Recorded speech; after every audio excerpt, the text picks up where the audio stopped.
Les enfants de la République, Frédéric Aziza. Radio J. Bonjour et bienvenue dans Les enfants de la République dont vous êtes l'invité, Édouard Philippe. Bonjour. Bonjour. Alors, fils d'enseignant, vous revendiquez le fait d'être un pur produit de la méritocratie républicaine, diplômé de Sciences Po et de l'ENA, membre du Conseil d'État. Vous avez milité dans les années 90 au Parti Socialiste. Vous avez soutenu Michel Rocard avant de vous tourner vers la droite, porte-parole d'Alain Juppé lors de la primaire de la droite et du centre de 2016. Emmanuel Macron fait de vous son Premier ministre en 2017, redevenu maire du Havre en 2020. Vous créez en 2021 le parti Horizon, dont vous prenez la présidence. Alors, vous venez de publier Des lieux qui disent, c'est aux éditions Lattès. Pourquoi ce livre ? Pourquoi maintenant ? Et pourquoi ces lieux, Édouard Philippe ? Pourquoi ce livre ? Parce que j'aime bien écrire, et surtout j'aime bien écrire quand je veux poser ma pensée, quand je veux essayer d'exprimer des idées sur des sujets qui me paraissent importants. Et j'ai choisi dans ce livre Des lieux qui disent d'évoquer 5 grands thèmes, 5 thèmes qui sont très importants. Je ne dis pas que c'est les plus importants, ou que tous les thèmes importants sont là, mais 5 thèmes qui me paraissent très importants: l'école, la santé, la justice, les infrastructures et la foi. Et comme je voulais parler de ces 5 thèmes-là, je me suis dit que la bonne façon pour les évoquer, c'était de commencer à partir de lieux dans lesquels, au fond, j'avais rencontré ces thèmes. Parce que on est toujours lié, je dirais, charnellement, et par les lieux, à des grands sujets. Quand je parle de l'école, j'en parle en commençant à dire que, pour moi, l'école, ça a été un lieu de tranquillité, de bonheur, et que j'ai grandi dans l'école, parce que mes parents étaient profs, parce qu'on habitait dans une école. Vous parlez de l'appartement de fonction de votre père. Et voilà, j'habitais dans un collège, donc il y avait les horaires. Chaque heure, il y avait la sonnerie qui sonnait. Et mon jardin, d'une certaine façon, c'était la cour de récréation. Alors, justement, vous débutez ce livre par le chapitre cette réflexion sur l'école. Vous dites que vous avez aimé l'école. Qu'est-ce que vous avez aimé dans l'école ? Qu'est-ce que vous avez aimé à l'école ? Et qu'est-ce que vous reste de l'école aujourd'hui en vous ? Alors, j'ai effectivement aimé l'école pour plein de raisons. D'abord parce que c'était un lieu que ma famille avait désigné comme un lieu important, et il fallait réussir par l'école. Il n'y avait pas trop le choix, en vérité. Ça ne veut pas dire qu'il y avait une pression permanente pour avoir des bonnes notes. C'était plus intelligent que ça. C'était ce qui se passe à l'école est sérieux, et il faut le prendre au sérieux. Et donc, et il faut prendre les profs au sérieux, les enseignants au sérieux. Toujours. Vous dites de votre père, interdiction du mal des enseignants. Interdiction absolue de critiquer ses professeurs. Alors ça, je peux vous dire que j'avais pas beaucoup de règles dans la famille, mais celle-là, elle était extrêmement stricte. Donc je savais que ce qui s'y passait était important. Mais peut-être encore plus, je savais que pour moi, c'était le lieu de la camaraderie, de l'amitié. Et moi, j'ai les amis que je me suis fait à l'école, dont certains sont encore de mes amis. Vous parlez de 2 amis. Oui, mais je parle de mes 2 plus anciens. Mes 2 plus anciens amis sont les amis que j'ai rencontrés au CP, cours préparatoire. C'est-à-dire quand même, pour moi, ça commence à faire. On est à 45, 47 ans d'amitié. Pour moi, un peu plus. Et ben, ce sont je les vois encore. On a dîné ensemble au mois de juin, au mois de juillet. Et donc voilà. Donc pour moi, l'école, c'était aussi le lieu du savoir, c'était important, mais c'était aussi le lieu de l'amitié, le lieu de la rigolade, le lieu des blagues. Le lieu de la camaraderie. Et ça comptait pour moi énormément. Et puis c'était aussi d'une certaine façon le lieu de l'ascension sociale. Oui, alors justement, vous dites aussi que c'est à l'école que vous avez découvert la diversité sociale. Est-ce que c'était pas, et l'ascension sociale donc, est-ce que ce n'était pas aussi le rôle du service militaire ? Est-ce que ça manque pas aujourd'hui, le service militaire ? C'est une question vaste et c'est difficile d'y répondre en une seconde. Ce qui est vrai, alors d'abord je vais vous dire, ce qui est vrai, c'est que l'école, pour moi, c'était le lieu de la diversité sociale. Parce que j'ai découvert des choses que je ne connaissais pas grâce à l'école, grâce au fait que j'étais dans un milieu qui n'était pas nécessairement celui dans lequel évoluaient mes parents. Bref, c'était pour moi le lieu de la découverte d'une certaine forme de diversité sociale, et ça m'a fait beaucoup de bien. Le service militaire que vous évoquez, il était bien sûr le lieu du déracinement, au sens où on sortait de chez soi, on sortait de ses habitudes, on sortait de son département. Moi, j'ai fait mon service militaire, je l'ai fait comme officier. Pendant mes classes d'officier, que j'ai fait à Draguignan, dans le Var, je me souviens que dans ma promotion, il y avait que des gens qui avaient le bac, puisque c'était comme ça qu'on pouvait faire son service comme officier. Et que des gens qui faisaient des études supérieures. Il y avait quand même quelqu'un qui n'était jamais sorti du département de l'Aveyron. Il avait eu son bac dans l'Aveyron, il avait fait ses études supérieures dans l'Aveyron, et n'était jamais sorti du département de l'Aveyron. Et là, il était dans le Var, c'est pas très très loin. Mais c'était pour lui une découverte. C'était la rencontre de gens qui étaient totalement différents de ceux qu'il avait rencontrés jusqu'à présent. Est-ce que vous considérez que mais en même temps, n'oubliez pas que énormément de gens ne faisaient pas leur service militaire. Les filles ne faisaient pas leur service militaire. Et énormément de gens ne faisaient pas leur service militaire. Réformer, et je sais aussi que toute une série de jeunes gens qui faisaient des bonnes études trouvaient d'excellentes façons de ne pas faire leur service militaire. C'est vrai. Je le sais, y compris je vous le confirme. Y compris d'ailleurs un certain nombre de gens qui aujourd'hui disent qu'il faudrait remettre le service militaire. Je ne peux pas m'empêcher de le mentionner quand même. Voilà. Donc moi je l'ai fait, j'ai adoré ça. Je connais des gens très bien qui ont détesté ça, qui s'y sont ennuyés. Moi j'ai aimé ça, j'ai appris plein de choses. Est-ce que c'était utile au service de la nation ? Oui. Est-ce que c'était militairement utile ? Le président Chirac, en 1995, a considéré qu'il fallait passer à une armée complètement professionnelle pour défendre les intérêts de la France, et je pense qu'il avait raison à ce moment-là. Est-ce que ce sera toujours le cas ? Est-ce qu'un jour, pour préserver les intérêts de la France, pour préserver sa sécurité, il ne faudra pas former militairement, parce que sinon ça n'a aucun sens. Hein. Si c'est pour faire un service militaire... En dehors du service civique, vous voulez dire. Hein. Est-ce qu'il faudra reformer une partie de la jeunesse, voire toute la jeunesse ?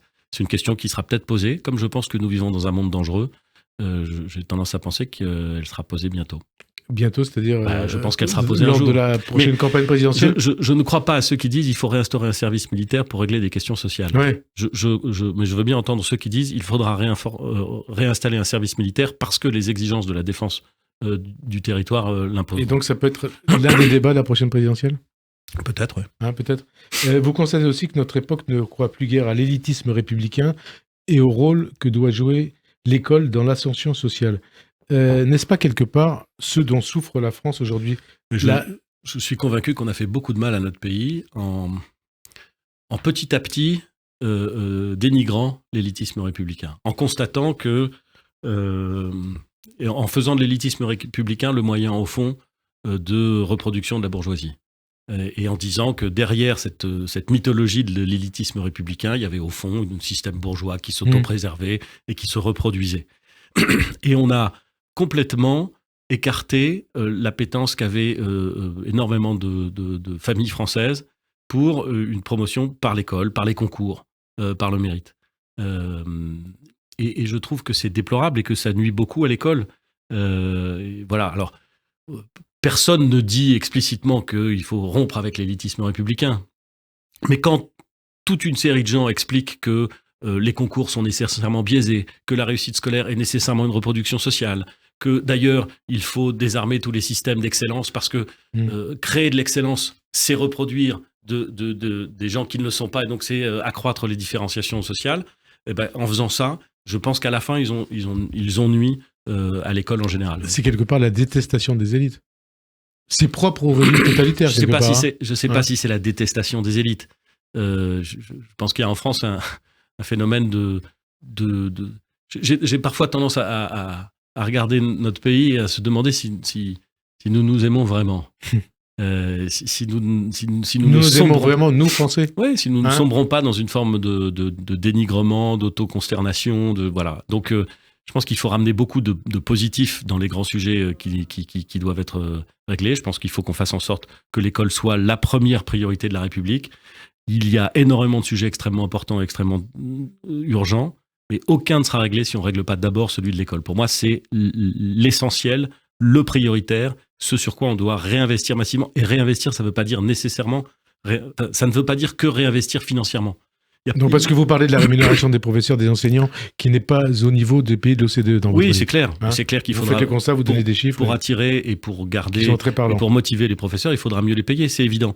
Et vous avez commencé à le faire d'ailleurs. Hein. Oui, mais ça ne suffit pas. Mais c'est quelque chose qui se fera qui doit se faire de façon constante et cohérente sur très longtemps pour que ça produise un effet. C'est très bien de l'avoir fait, je l'assume tout à fait.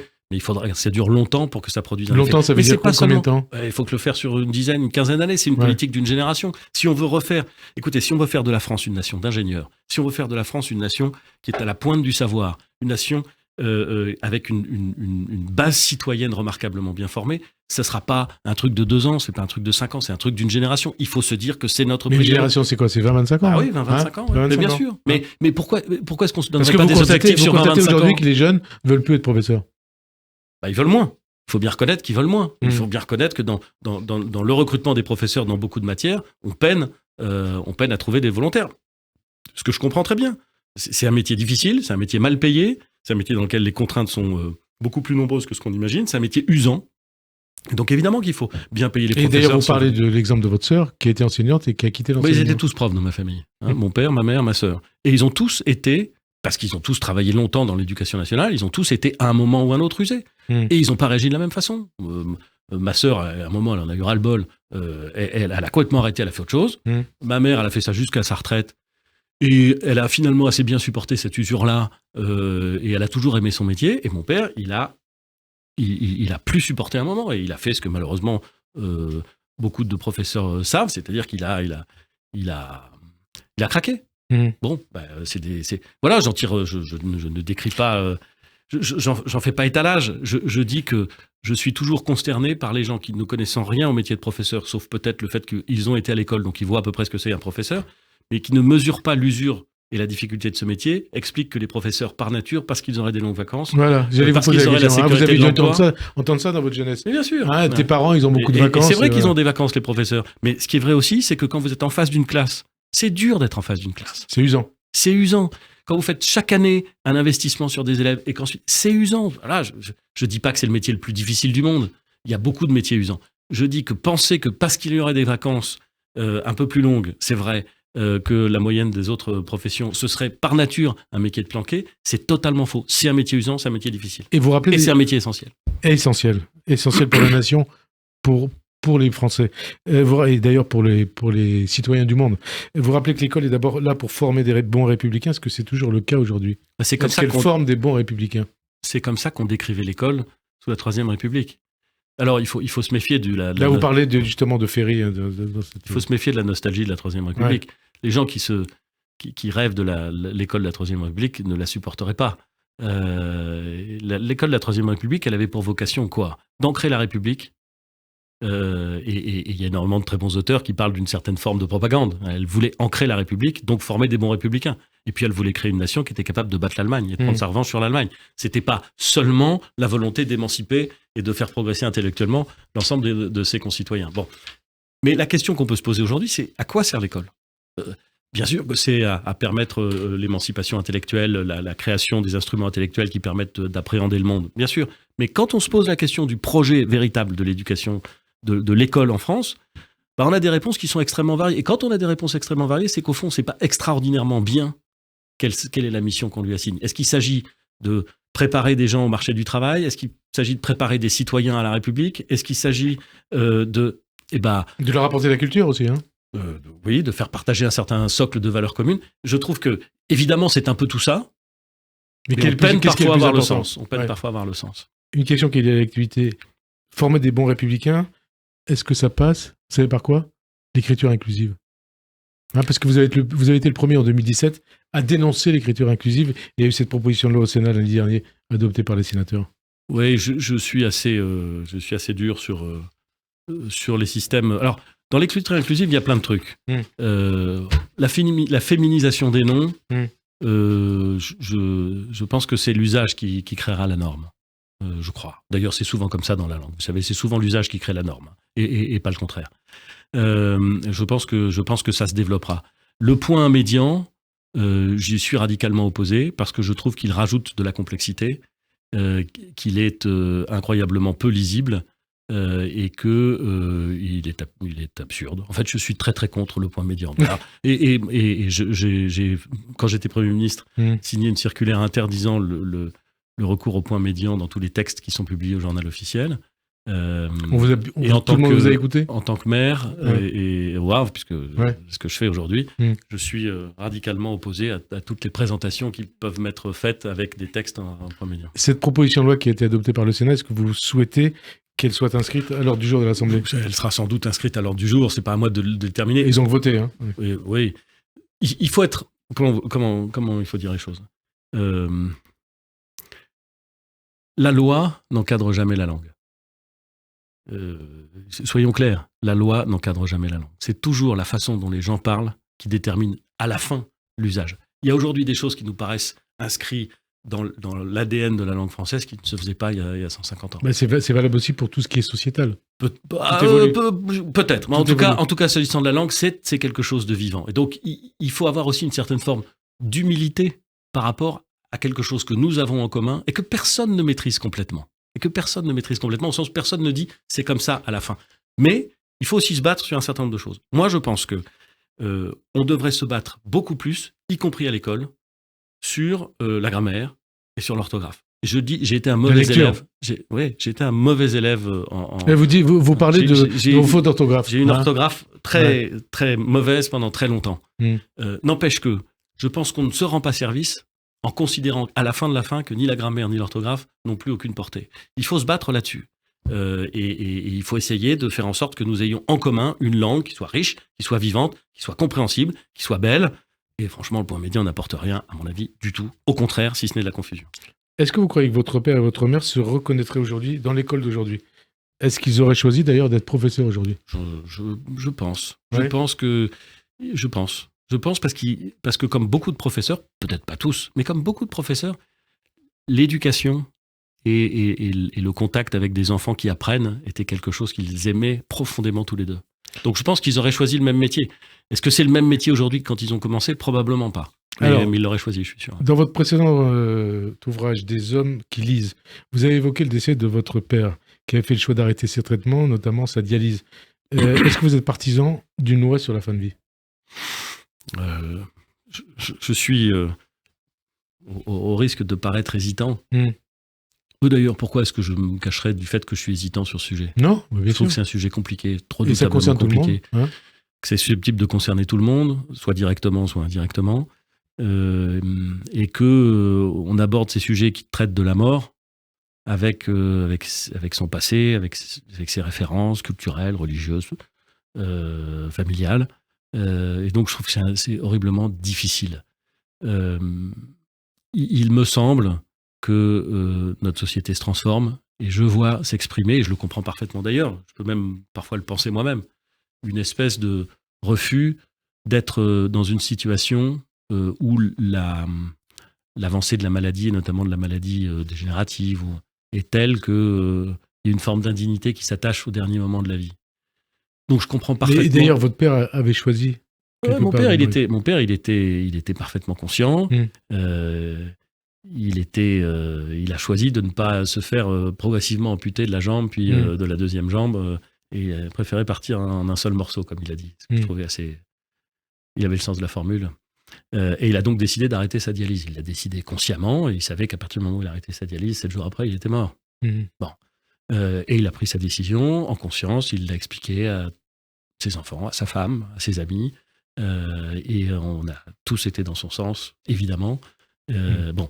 Mais, pardon de le dire, c'est une décision qui m'a beaucoup impressionné, parce qu'il l'a fait avec une classe, pour lui-même et pour les autres, remarquable. Et je sens votre émotion. Bah, évidemment, on parle de la mort de mon père. Quand on vous entend, on est ému. Et donc, ça veut dire que ça renvoie à des débats profonds. Pardon, mais c'était facile pour lui. Il était conscient, il a pris sa décision, il avait autour de lui une famille qui était unie et parfaitement alignée avec quelle que soit la décision qu'il aurait prise. Bon. Mais le problème, c'est que tout le monde n'est pas dans ce cas-là. Il y a des moments où on a moins conscience, où la maladie est dégénérative. Et donc, c'est très, très difficile. Dernier mot là-dessus. Je trouve que la loi actuelle a permis déjà énormément de progrès. Est-ce qu'elle est capable de répondre à toutes les questions ? Peut-être pas. Donc la loi Leonetti, Leonetti. Est-ce qu'elle est capable de répondre à absolument toutes les questions ? Peut-être pas. Est-ce que n'importe quelle loi serait capable de répondre à toutes les questions ? Je ne suis pas sûr. Est-ce qu'elle est suffisamment connue et appliquée ? Je ne suis pas sûr non plus. Est-ce qu'il faut aller plus loin ? Peut-être. Moi, la seule chose que je veux dire sur le sujet, c'est que je voudrais qu'il y ait un débat intelligent, un débat public à l'Assemblée nationale et au Sénat, intelligent. Ça veut dire quoi, un débat intelligent ? À chaque fois qu'on a traité des questions de bioéthique ou des questions de ce type dans le Parlement français, on a eu des moments, je le dis, forts, des moments de grâce, où les gens s'écoutaient, où ils sortaient des alignements politiques pour discuter ensemble. Et moi, je trouve que dans les motifs de fierté du Parlement français, il y a toute cette législation sur la bioéthique et peut-être demain sur la fin de vie. Donc sur la fin de vie, sur l'euthanasie. Ce que j'attends, je ne sais pas s'il faut aller jusque-là, mais ce que j'attends du débat, c'est qu'il permette à des femmes et des hommes qui ont été élus par les Français d'écouter ce que la société française a à dire, de formuler des options et ensuite de choisir. Moi, je crois au Parlement. Je crois au régime parlementaire. Je trouve que c'est une merveilleuse fonction pour le Parlement français de s'emparer de cette décision et je lui fais confiance pour prendre la bonne décision. Donc ça veut dire que ça ne peut pas passer par un référendum ? Moi, je pense que c'est le genre de sujet sur lequel le débat parlementaire peut s'extirper des horreurs dans lesquelles il est parfois plongé, des crispations dans lesquelles trop souvent il s'abandonne, et peut donner toute sa mesure. Et c'est ce qu'on a observé. Vous avez parlé de la loi Claes-Leonetti. Leonetti, plutôt un homme de droite. Claes, c'est plutôt un homme de gauche. Ensemble, ils ont proposé, dans une législation passée, un texte qui était une forme d'équilibre. Est-ce qu'il était parfait? Je ne sais pas. Mais dans lequel toute l'Assemblée a pu discuter et s'est retrouvée. Vous savez, sur ces sujets-là, c'est vachement important. Et d'ailleurs, ça rappelle le livre écrit par Michel Rocard et Alain Juppé. Parfois, il y a des moments où, en effet, les gens ne se réduisent pas à leur camp ou à leur parti. C'est vachement bien. Ouais, et c'est vachement bien aussi. Et puisqu'on parle de votre livre, de votre parcours, quels sont vos meilleurs souvenirs, les moments où vous avez été le plus heureux? Est-ce que c'est à l'école que vous aimez, à Sciences Po, à l'ENA, au Conseil d'État, auquel vous consacrez un chapitre de ce livre, ou après en politique, auprès d'Alain Juppé, au Havre et à Matignon? Moi, j'ai eu des bons souvenirs partout. Ouais. Et les quelques mauvais souvenirs que j'ai, j'essaie de les oublier. On parle de l'enfer de Matignon. Ça a été pour vous un enfer? Pas du tout. Non. C'est dur, c'est très dur, et on se trompe souvent, et c'est difficile. Mais d'abord, c'est un honneur extraordinaire de pouvoir participer de pouvoir diriger le gouvernement et diriger les affaires du pays. C'est un honneur qu'on vous fait. C'est une responsabilité considérable. Vous essayez de faire du mieux que vous pouvez. C'est difficile, mais ça n'est absolument pas un enfer. C'est tout sauf un enfer. C'est tout sauf un enfer. Qu'est-ce qui était le plus dur, le plus compliqué à Matignon, le plus difficile à vivre? C'était de faire votre job de Premier ministre, c'est diriger les affaires du pays, ou de gérer vos relations avec Emmanuel Macron? Pas du tout. C'est pas du tout difficile de gérer les relations avec le président de la République. Et d'ailleurs, elles étaient bonnes, elles étaient fluides, elles étaient confiantes. Elles sont toujours bonnes, fluides, confiantes. Elles sont plus espacées. Ouais. Quand vous êtes Premier ministre, vous voyez le président très régulièrement. Il y a toujours du respect entre vous? Absolument. Ouais. De l'amitié? Du respect, de la loyauté. Je n'ai jamais placé les relations qu'un Premier ministre peut avoir avec le président de la République sur le plan de l'amitié. Parce que c'est pas d'amitié dont il s'agit, c'est des relations de travail, ça peut être des relations de confiance, ça l'a été, des relations de loyauté, ça l'a été, et ça l'est encore. Bon, voilà, donc c'est pas difficile. Ce qui est difficile, c'est d'essayer de concilier ce que vous croyez bon pour le pays et ce qui est possible de faire. C'est d'être au milieu de contraintes dans tous les sens, les contraintes juridiques, les contraintes financières, les contraintes politiques, les contraintes sociales. C'est de faire face à des situations qui sont redoutablement complexes, qui sont des évolutions lentes ou parfois rapides, mondiales, qui viennent transformer la société française. Des crises. Donc évidemment que c'est difficile, bien sûr. D'ailleurs, Emmanuel Macron, il dit, après l'Élysée, je ferai autre chose. Qu'est-ce que vous le voyez faire après l'Élysée? Je pense que compte tenu de son expérience et de son agilité intellectuelle, il pourra faire absolument ce qu'il veut. Mais quoi? Je ne sais rien. C'est à lui de décider. Mais je ne suis pas inquiet. Je suis pas inquiet pour sa vie d'après. Le vitiligo dont vous souffrez, est-ce que ce n'est pas le signe, ce dont on parlait tout à l'heure, de l'enfer de Matignon? Non. Non. C'est une maladie. C'est le stress en tout cas. Parfois, il y a des gens qui disent ça, ouais. Vous l'écrivez dans le livre. C'est une part de stress. Et alors? Non, mais c'est pas. Mon sujet.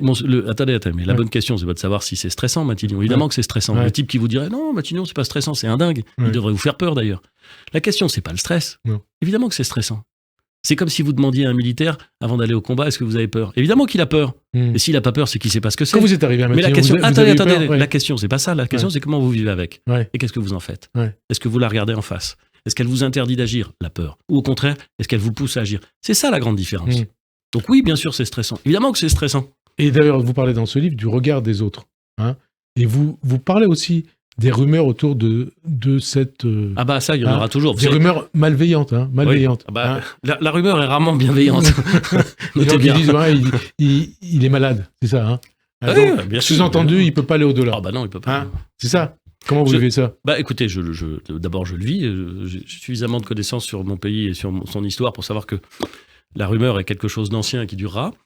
Et deuxièmement, je dis exactement les choses. Oui, tout à fait. Je dis les choses. J'ai 2 maladies auto-immunes, pas graves, pas contagieuses, pas douloureuses, qui ne m'interdisent rien. Je me sens en pleine forme. Je suis en pleine forme. Je boxe suffisamment régulièrement pour savoir que je suis en pleine forme. Et vous savez répondre, Ah oui, j'ai pas de problème là-dessus. Vous n'avez pas de problème. On prête cette formule à Alain Juppé. Vous le connaissez très bien. Donc vous connaissez cette formule. Un Premier ministre, on le lèche, on le lâche, on le lynche.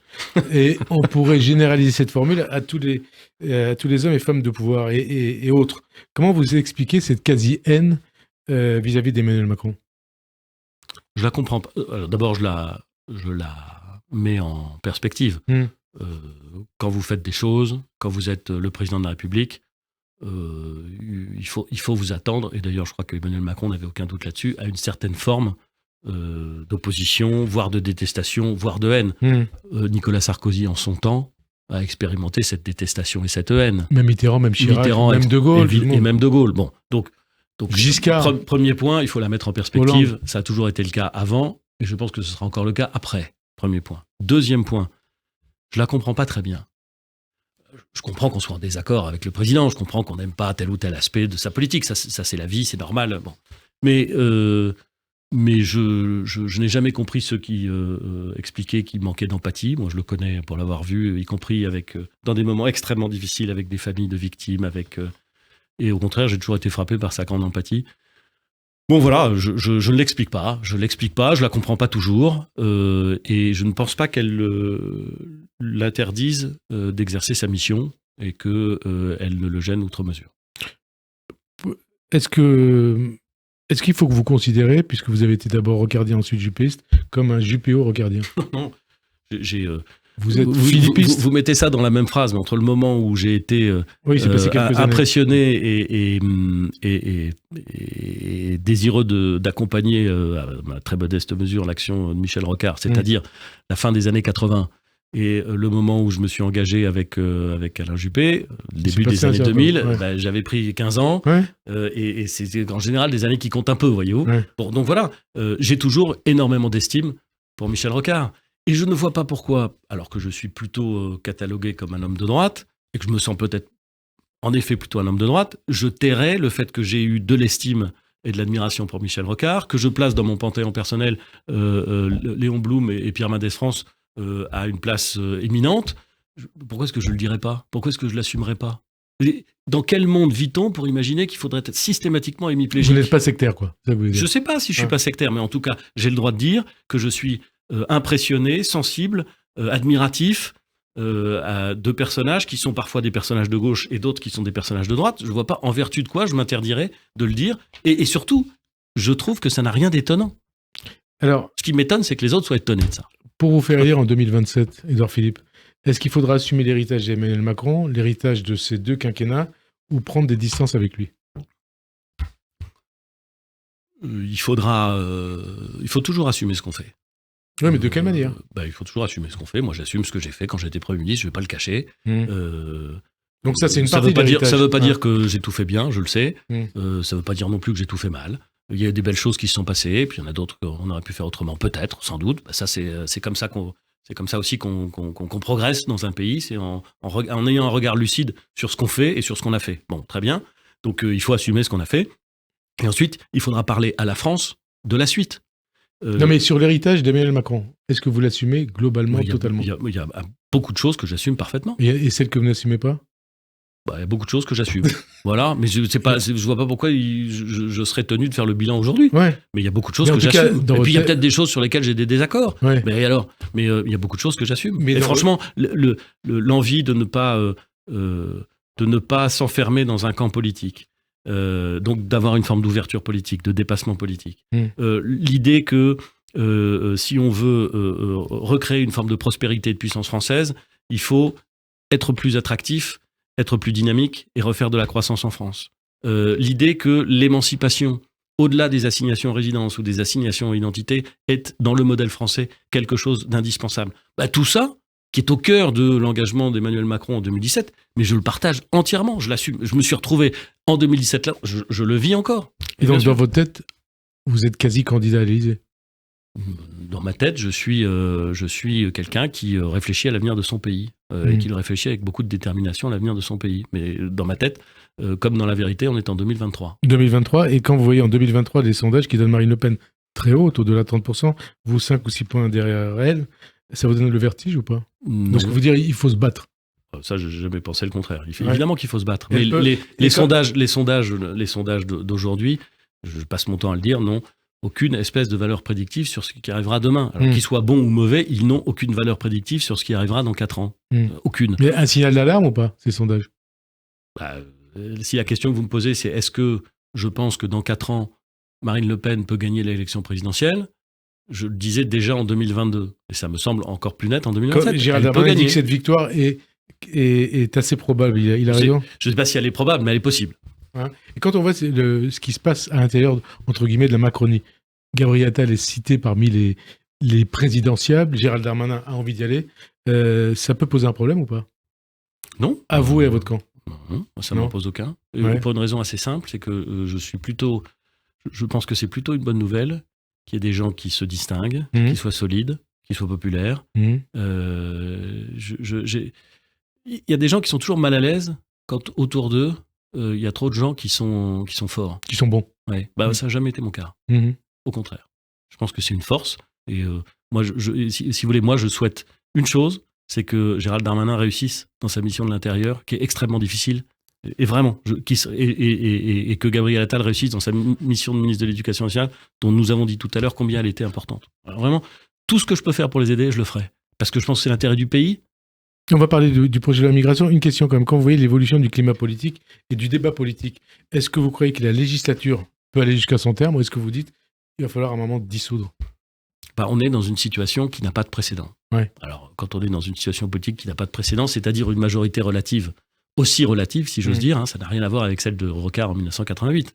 Rocard, il lui manquait 7 ou 8 voix. Et il y avait un réservoir, entre guillemets, de centristes qui n'attendaient que de participer. Donc, il n'y avait pas... Là, on est dans une situation... Donc, je ne sais pas de quoi l'avenir est fait. Une dissolution possible ou pas? Je ne sais pas. Possible, souhaitable? Non, je ne sais pas. Ce que je sais, c'est que c'est une arme à la disposition du président de la République. Et que si, le moment venu, le président de la République considère que la bonne décision à prendre, c'est celle-là, c'est à lui qu'il appartient de la prendre. Aujourd'hui, ça serait une bonne décision? Non, aujourd'hui, je ne crois pas que ce soit indispensable. Je pense que, regardez, on arrive à faire voter le budget, alors certes par le 49.3, et puis il y a quelques textes qui ont été adoptés avec des majorités qui sont d'ailleurs parfois changeantes, mais enfin qui ont été adoptés. La majorité a fait 8 textes sur 10. Le gouvernement a fait adopter 50 textes, 149.3. Ouais. Donc on peut avancer. La dissolution, c'est toujours le constat d'un blocage. Pour l'instant, on peut avancer. Donc il faut avancer. Le procès du garde des Sceaux, Éric Dupond-Moretti, devant la Cour de justice de la République débute demain, lundi. Est-ce que vous considérez que ce procès est justifié? Bon, vous pensez bien que c'est pas à moi de dire s'il est justifié ou injustifié. Il est là. Ouais. Bon, le ministre va s'y rendre, j'imagine, et va faire valoir ses arguments. Et je peux vous dire que j'espère que ces arguments seront entendus et qu'il sera blanchi par cette instance. Parce que vous considérez que les arguments sont solides? Évidemment qu'ils sont solides. Et vous-même, vous avez été renvoyé devant la CGR pour votre gestion de la crise de la Covid. Quelles conséquences a cette judiciarisation de la vie politique sur la manière de gouverner?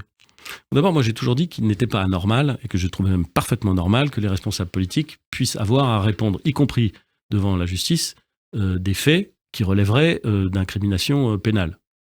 Je n'ai pas changé d'avis. C'est pas parce qu'on est ministre qu'on est garanti de ne jamais avoir de rendre compte si on commet une infraction pénale. Y compris à propos d'une crise qui n'est pas terminée. Après, il y a une question. Après, il y a une question de moment et d'enjeu.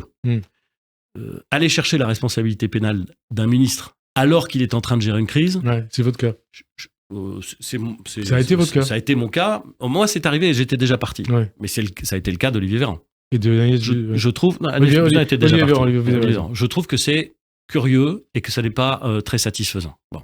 Et puis, une deuxième chose, c'est qu'est-ce qu'on va chercher? Est-ce qu'on va chercher la responsabilité pénale ou est-ce qu'au travers de la responsabilité pénale, on essaie d'aller chercher la responsabilité politique? Et si on confond ces deux responsabilités, alors on peut forcément s'exposer à des problèmes. Et je voudrais juste paralyser la vie politique. Je voudrais juste dire quelque chose que j'ai constaté. Alors, j'en fais pas une théorie, je veux faire partager à vous-même et à ceux qui nous écoutent le fruit d'une expérience que j'ai vécue moi-même. Lorsque, dans la gestion du Covid, à partir de mars-avril. Donc mars 2020. On a compris, c'est-à-dire qu'une masse suffisante de gens ont compris qu'il y aurait, sous des formes qui n'étaient pas claires, mais qu'il y aurait un jour des poursuites pénales sur un certain nombre de décisions prises dans le cadre de la gestion de cette crise. Ça vous a paralysé ou pas? Moi, ça ne m'a pas du tout paralysé. Mais je peux vous dire que j'ai vu la chaîne administrative changer dans son mode de fonctionnement.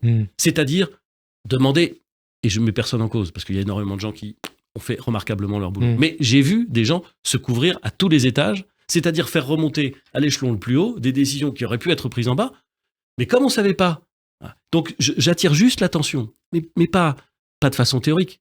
j'attire juste l'attention sur le fait que quand vous gérez une crise, si tout le monde se retrouve à chaque instant totalement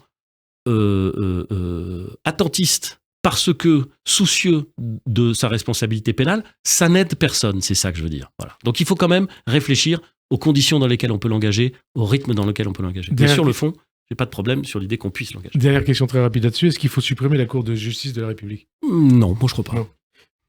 Demain lundi, alors Gérald Darmanin, vous parliez de sa fonction de ministre, il va défendre son projet de loi sur l'immigration devant le Sénat. D'abord, est-ce que vous croyez à l'utilité de ce texte ? Est-ce qu'il y avait urgence ? Et est-ce que le contexte de la résurgence du terrorisme en France et des massacres du Hamas en Israël change la donne ? Donc, D'abord, moi je me retrouve dans l'équilibre porté par le ministre de l'Intérieur sur ce texte, et je le soutiens complètement. Ouais. Ensuite, est-ce qu'il y avait urgence ? On peut dire, ça fait tellement longtemps qu'on fait des textes sur l'immigration. Ouais, on vous dit, il y en a eu beaucoup. Enfin, qui peut nier qu'il y a un sujet en ce moment ? Et c'est quoi le sujet ? Qui peut dire qu'il y a une immigration importante et qu'il y a des problèmes liés au fait que cette immigration n'est pas suffisamment maîtrisée, pas suffisamment contrôlée. Évidemment. Donc, bien sûr qu'il y a une urgence à traiter et à améliorer nos procédures. Je ne suis pas sûr qu'on puisse les résoudre simplement avec ce texte, mais tout ce qui va dans le sens de l'amélioration est bon à prendre. Tout. Bon. Donc moi, je suis totalement derrière le ministre de l'Intérieur, derrière Gérald Darmanin, sur la présentation de ce texte et sur l'équilibre qui prévaut dans la présentation de ce texte. Avec un débat autour de l'article 3 sur la régularisation des travailleurs issus des métiers en tension. Gérald Darmanin, il a réaffirmé son intention de défendre la création d'un titre de séjour pour les métiers en tension. Est-ce qu'il faut passer par la loi, par l'article 3 ou par un décret réglementaire ? En réalité, on pourrait se demander s'il faudrait passer par une norme. Mais il se trouve que dans le droit actuel, pardon, c'est un peu technique, mais dans le droit actuel... Dans le droit actuel, pour obtenir une régularisation liée à un emploi particulier, il faut une demande de l'employeur. Si l'employeur ne demande pas, il ne peut pas y avoir dans le dossier de régularisation. Donc l'idée, c'est justement de donc il faut essayer de trouver le bon système pour faire en sorte qu'on aille plus vite dans les procédures administratives et judiciaires, qu'elles soient plus efficaces. Mais trouver un système qui permet, sans doute, de considérer que telle personne qui travaille, qui est bien intégrée, peut avoir vocation. Donc ça passe par le préfet ou par la loi ?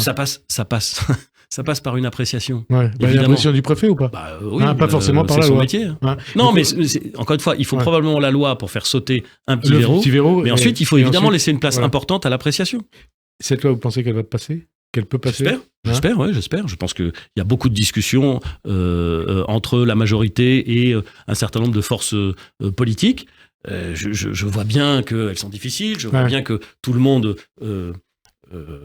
affirme avec force les positions avant le début de la discussion. Moi, ce que je souhaite, c'est qu'à la fin, le texte, avec cet équilibre, puisse être adopté. Avec le 49.3 ou sans le 49.3 ? Je pense qu'il vaudrait mieux que ça se passe sans 49.3. Sans 49.3. Alain Juppé, il était à votre place il y a 2 semaines. Il s'interrogeait sur le fait de savoir, je cite ces mots, il y a une forme d'islam qui est compatible avec la République. Il se posait cette question. Qu'est-ce que vous répondez à cette interrogation d'Alain Juppé ? Est-ce qu'il y a une forme d'islam qui est compatible avec la République ? Moi, je réponds très simplement. Je suis absolument certain que l'islam est compatible avec la République. Mais je vois aussi que l'islam est soumis à des pressions, à des contradictions, à des tentations obscurantistes. C'est pas simplement vrai en France d'ailleurs, c'est vrai dans beaucoup de pays dans le monde, que c'est une tendance générale, et que ces tendances obscurantistes, violentes, islamistes, l'islamisme politique, celui qui prétend qu'au fond, on ne peut pas concilier l'islam avec la démocratie libérale et avec le régime des Lumières, celui-là est, à mon avis, assez largement incompatible avec notre République. Mais ça me paraît évident. Et contre celui-là, il faut lutter. Alors, très fortement. Et c'est un combat politique, c'est un combat, pas simplement un combat sécuritaire, c'est un combat politique. Il faut réaffirmer que nous sommes en France, dans un pays qui croit aux Lumières, que nous sommes en France, dans un pays qui croit à l'universalisme républicain, que nous sommes en France, dans un pays où la religion ne dicte pas la façon d'organiser la société. Voilà, c'est comme ça. Bon, c'est un combat, il faut le mener. C'est le propre de la laïcité de la loi 1905. Quelque part. C'est une des raisons pour lesquelles la laïcité est intervenue en 1905. C'est pas la seule d'ailleurs, mais c'est une des raisons pour lesquelles elle est intervenue. Mais c'est un combat permanent. Le danger, c'est de penser que parce qu'on a gagné, enfin, plus ou moins, parce qu'il y a un moment de l'état de notre pays où ça paraît acquis, c'est acquis pour toujours. C'est pas vrai, c'est un combat qu'il faut mener. Alors nous sommes 1 mois après les massacres, après le pogrom du Hamas du 7 octobre, 1400 Israéliens et étrangers, dont 35 Français assassinés, 242 otages détenus à Gaza. Est-ce que vous considérez comme légitime une réponse d'Israël contre le Hamas? Est-ce que vous comprenez la volonté d'Israël d'éradiquer le Hamas? L'armée israélienne, elle intensifie son opération à Gaza. L'ONU parle d'atrocités d'Israël à Jabalia. Quelle est la stratégie à mettre en œuvre contre le Hamas? D'abord, je pense qu'il faut partir non pas du début, parce que j'aurais bien du mal à remonter au début. Mais enfin, il faut partir d'idées qui me paraissent pour le coup incontestables. Le Hamas, c'est une organisation dont l'objectif, clairement affiché, c'est pas moi qui l'invente, c'est eux qui le disent, n'est pas l'avènement d'une solution à deux États, n'est pas la construction d'une paix avec Israël, mais la destruction, l'éradication d'Israël. C'est un objectif affiché et clair.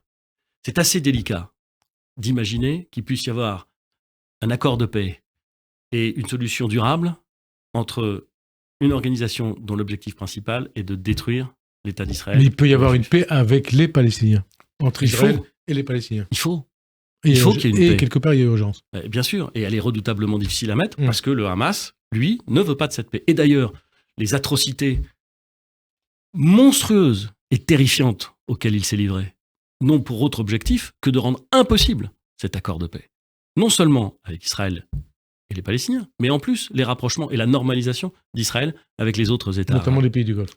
Donc c'est l'objectif du Hamas. Et de ce point de vue-là, son opération terrifiante, massive, produit les résultats qu'ils entendaient obtenir. Ça, c'est la première chose. La deuxième chose, c'est que il n'y a pas de double standard. Quand un enfant est tué, point. C'est Emmanuel Macron qui dit toutes les vies comptent. Toutes les vies comptent.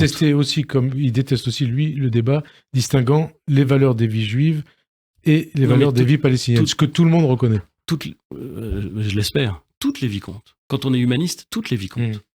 Simplement, moi, je le dis, Israël existe, a le droit d'exister, a le droit de se défendre.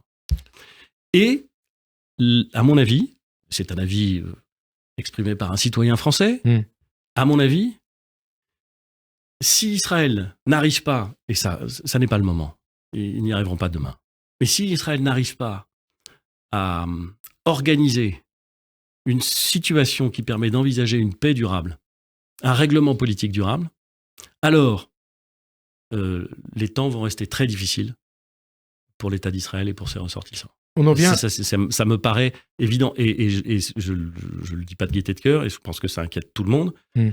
La pression est terrible. Répercussion de ce conflit en France. Du côté de LFI, Mélenchon et ses amis refusent de qualifier le Hamas d'organisation terroriste, s'évertuent à envoyer dos à dos le Hamas et Israël, parlent de nettoyage ethnique à Gaza, de génocide, et manifestent pour Gaza en oubliant les massacres du 7 octobre. Qu'est-ce que vous en pensez? Est-ce que LFI et ses élus sont devenus les idiots utiles du Hamas? Je pense que... D'abord, pardon, mais je ne suis pas sûr d'être capable d'expliquer ce que pense LFI. Hein. Je ne suis pas sûr d'être le mieux placé. Vous avez un peu connu Jean-Luc Mélenchon oui, je l'ai croisé, mais enfin... mais je ne serais pas capable d'expliquer ce qui se passe dans sa tête et pourquoi est-ce qu'il dit ça. Je n'ai pas envie d'ailleurs de me livrer à cet exercice. J'ai aucune envie d'être dans la tête de Jean-Luc Mélenchon. Je ne suis pas sûr qu'il ait envie d'être dans la mienne, du reste. Donc voilà. Ce que je vois, en revanche, c'est que, à bien des égards en France et dans d'autres pays, les masques tombent. Et la crise... impose aux gens de sortir d'une certaine forme d'ambiguïté. Ambiguïté, est-ce que vous parlez d'antisémitisme dans une partie de la gauche Et à LFI d'ailleurs. Je ne peux pas généraliser. Je sais très bien qu'à LFI, il y a des gens qui ne sont pas antisémites et qu'il y en a sans doute certains qui le sont. Sans doute. Les déclarations de Mélenchon qui... Mais je ne suis pas là pour donner des brevets d'antisémitisme. Ce que je veux dire, c'est que LFI, et que les leaders de LFI, d'ailleurs pas tous, mais les leaders de LFI qui refusent de qualifier d'acte terroriste et le Hamas d'organisation terroriste, alors que le Hamas dit que son objectif c'est l'éradication totale d'Israël et des Juifs de la région, c'est incompréhensible et nul. Elisabeth Borne, elle dit, qui vous aime beaucoup d'ailleurs, LFI s'est exclu du champ républicain. Elle a raison? Je trouve que ça ne correspond pas à la vision de la République que je me fais quand on dit ça. Quand on dit ça, c'est-à-dire quand on refuse de qualifier comme ça les faits. Et puis, autre chose, c'est que on a vu, il ne faut pas être naïf, il y a depuis très longtemps Et il y a toujours eu des formes d'antisémitisme en France. Alors, non, attendez, il y en a toujours eu. Ouais. Mais l'attitude d'un certain nombre de leaders actuels, à mon avis, a pu décapsuler un certain nombre de gens. Ouais. A pu finalement donner le sentiment qu'on avait le droit d'exprimer son antisémitisme, que c'était quelque chose d'acceptable, d'entendable.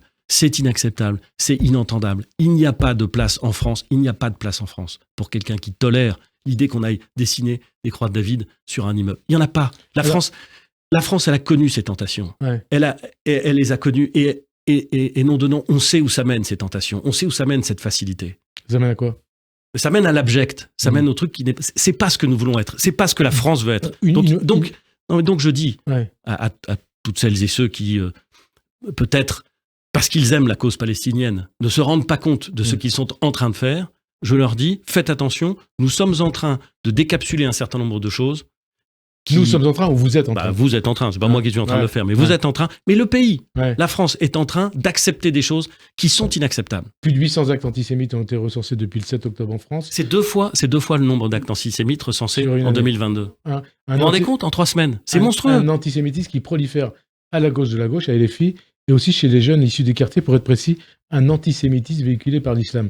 Qu'est-ce que ça dit de l'État de la France ? Est-ce que c'est un échec de l'intégration ? Comment l'antisémitisme, qui était une caractéristique de l'extrême droite, a-t-il ainsi pu contaminer la gauche, même si l'antisémitisme aussi était à gauche l'idée que...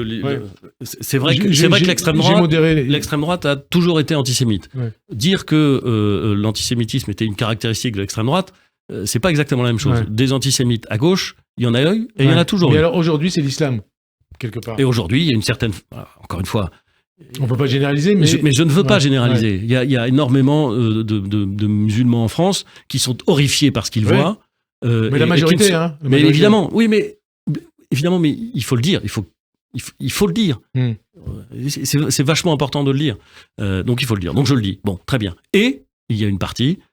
Vous dites quoi ? Soit qu'il y a une majorité de musulmans en France qui ne se reconnaissent absolument pas dans ces délires antisémites et dans cette haine antisémite. Mais il y a une partie, et il faut le dire aussi, qui, par identification à la guerre à Gaza, à la Palestine, par détestation de l'autre, par une lecture totalement obscurantiste, là aussi, d'un certain nombre de textes, choisissent d'exprimer leur antisémitisme. C'est inacceptable, il faut lutter contre, c'est pénalement répréhensible, et il faut que nous arrivions, et c'est difficile, c'est un combat, à identifier et à sanctionner. Avec une responsabilité de Jean-Luc Mélenchon et de LFI là-dessus ?